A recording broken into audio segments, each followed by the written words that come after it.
Ciao amici, oggi vi parlo della pellicola Kodak Vision 3 250D, presentata recentemente da RCE, che sapete che è il più grande mercato di usato fotografico garantito che abbiamo in Italia, il quale mi ha chiesto di testare a fondo la pellicola, vista la mia esperienza ormai pluridecennale nel campo dell'analogico, del banco ottico, delle pellicole di medio, grande formato. Insomma, andiamo a conoscere questa 250D.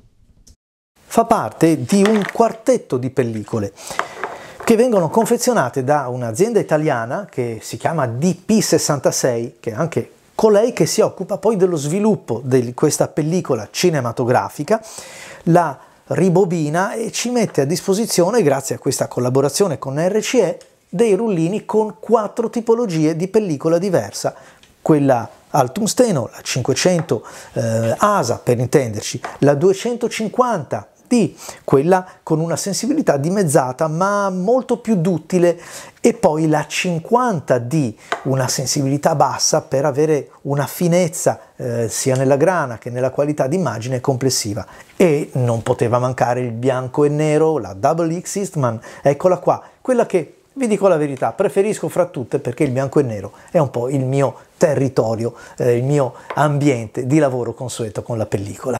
La 250D è una pellicola Daylight da 250 ASA. Offre prestazioni eccellenti anche in condizioni di luce più estreme, offrendo una maggior latitudine di posa nelle alte luci.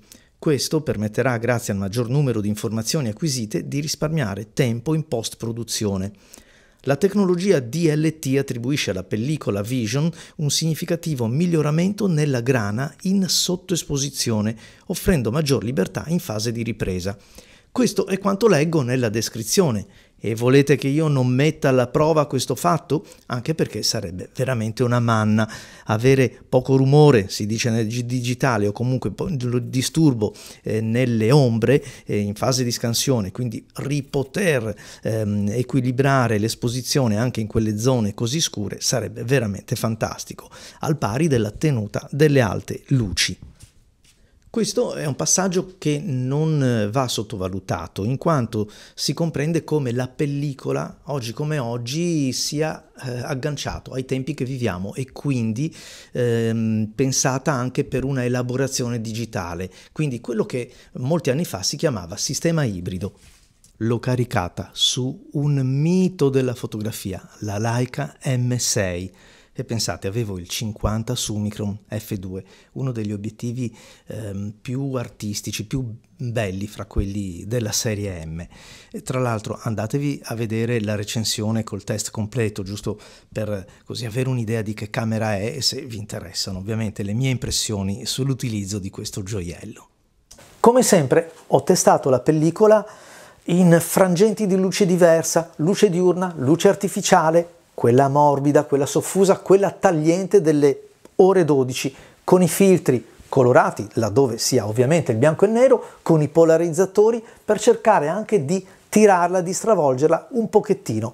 E allora l'ho fatto nei miei scenari consueti, perché è lì che conosco come la pellicola risponda, visto che insomma gli anni di utilizzo sono davvero tanti. L'ho fatto nel paesaggio urbano, su qualche pianta, su qualche condizione di luce mista dove è veramente difficile inserire, far entrare tutta la gamma, e l'ho fatto con gli obiettivi quelli che conosco bene. Le pellicole cine sono caratterizzate da un'ampia latitudine di posa ed una grana fine, non direi impalpabile, ma è una grana molto gentile, senza dubbio non disturba molto, e quindi anche se resta comunque visibile anche nelle sensibilità più basse, a differenza di altre pellicole dove invece tende a scomparire, è molto gradevole, a me non dispiace affatto. Come potete vedere, gli scatti mostrano una pellicola molto bilanciata, sia nei colori che nelle luci, nelle ombre. Allora, in questo senso è vero quello che ho letto nella presentazione. È una pellicola che consiglierei senza dubbio, fra le 4 presentate da RCE, consiglierei per chi vuole provare. Chi vuole spingersi per la prima volta con un rullino a pellicola, provate la 250D, perché è molto ampia, permette anche gli errori che a volte si possono fare noi stessi quando sbagliamo, a volte anche la fotocamera magari espone in maniera non sempre corretta, si lascia ingannare dalla luce. Questa pellicola riesce effettivamente ad essere davvero a posto. Mi è piaciuto perché ci va poco di bilanciamento, ci va poco per ripristinare i colori che avevano visto gli occhi, in quanto la cattura della luce e il bilanciamento del bianco è davvero a posto. Anzi, la grana è una grana che dà rilievo, dà un po' di risalto all'immagine, non c'è troppo contrasto, bene così, perché eventualmente possiamo aggiungerlo noi, promossa su tutti i fronti, anche in quello della post-produzione, perché essendo così equilibrata nelle ombre ma anche nelle luci, si presta per essere anche trasformata nella versione digitale del bianco e nero, e anche in questo caso offre un ottimo risultato.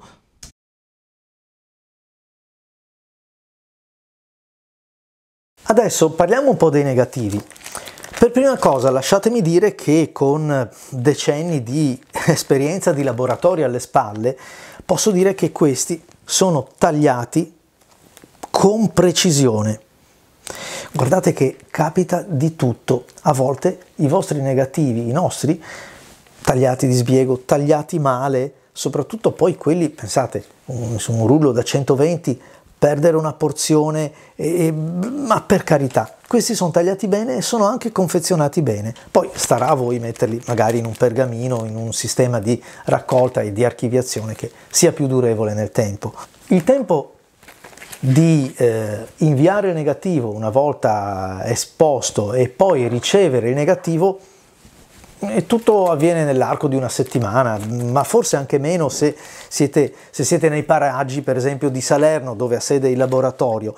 Il fatto saliente è che oltre al negativo vi mandano anche una scansione, che è molto importante per chi non ha dimestichezza proprio col negativo, e quindi avere la scansione, il file già pronto, che tra l'altro è anche una bella scansione perché sono dotati di una macchina molto professionale, e vuol dire essere avvantaggiati, aver già il file da condividere, oppure se volete da stampare, oppure se volete da elaborare ulteriormente.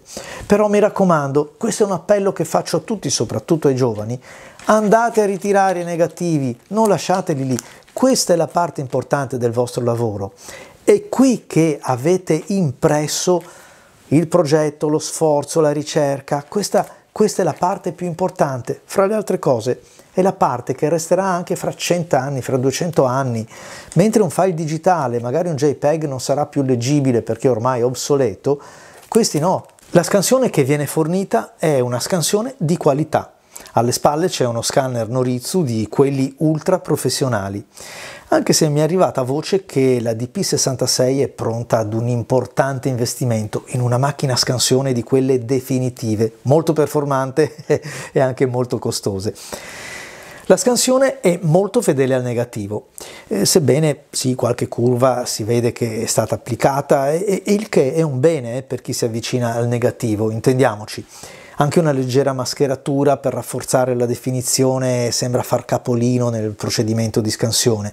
Quello che si percepisce maggiormente comunque è la maschera di ritaglio automatica che lo scanner applica per porzionare il negativo, rendervelo diritto e senza parti nere. Ma è meglio così, perché se avete mai provato a fare la scansione di un negativo, bisogna posizionarlo, non sempre viene dritto dritto, allora bisogna rimetterlo, riscansionare, fare l'anteprima, poi ritagliare il bordo nero, rifare gli istogrammi. Molto meglio averla pronta come ce la fornisce DP66, assolutamente. E poi, in qualsiasi caso, se fra quelle che avete ricevuto, pronte per stampare si intende, ma ne voleste fare una fotografia un po' più grande, un poster, una stampa fine art, quindi con una densità di pixel maggiore, beh, a quel punto basta chiedere al laboratorio una scansione più profonda, di quelle tipo professionali. Avrete un file più grande, ma ve lo potrete spendere con delle immagini per l'appunto stampate più in grande. Invece una cosa importante da segnalare è quella della scansione. Per chi non è avvezzo alla scansione, alla digitalizzazione della pellicola, quando ricevete il file potreste avere tra le mani un file un po' scialbo, poco contrastato, con dei colori tendenti un po' allo smortino. Deve essere così. Quando avete una scansione lineare, siete voi che decidete il grado di contrasto, senza andare a bucare i bianchi, senza avere delle ombre chiuse troppo profonde che non recuperate più. Vi ricordo, sono 4 pellicole, guardate le foto soprattutto, perché le mie chiacchiere possono essere orientative, come tutte quelle degli YouTuber, ma le immagini parlano chiaro e sono incontrovertibili. Ciao a tutti amici e alla prossima!